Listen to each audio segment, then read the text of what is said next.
కర్రసాము పోటీలో శరత్చంద్రపై గగన్ గెలిచిన తర్వాత ఓడిన శరత్చంద్రకు కండిషన్ పెడుతూ నేను ఏం చెప్పినా నువ్వు ఒప్పుకుంటావా అని అడుగుతూ ఉంటే ఏం చెప్పినా ఒప్పుకుంటాను, ఆఖరికి నా ప్రాణం ఇస్తాను అని చెప్పి శరత్చంద్ర అంటూ ఉంటాడు.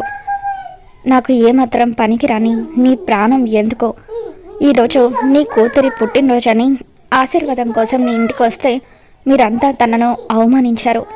ఇదే గుడిలో అందరి ముందు నువ్వు తనని సంతోషంగా ఉండేలాగా ఆశీర్వదించాలి, అదే నేను కోరుకునేది అని చెప్పి గగన్ శరత్చంద్రకి కండిషన్ పెట్టడంతో ఇకప్పుడు భూమి ఆ విషయం తెలుసుకుని సంతోషంగా శరత్చంద్ర దగ్గరికి వస్తుంది.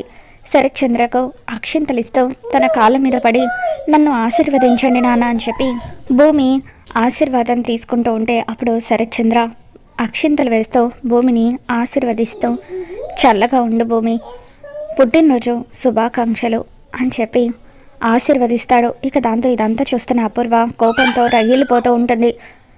శరత్చంద్ర అలా భూమిని ఆశీర్వదించడంతో భూమి చాలా హ్యాపీగా ఫీల్ అవుతుంది. భూమి ఆనందాన్ని చూసి గగన్ కూడా హ్యాపీగా ఫీల్ అవుతూ ఉంటాడు.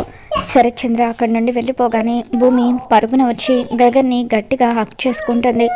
మొత్తానికి పుట్టినరోజు నాడు గగన్ అయితే భూమిని సంతోషపెడతాడు.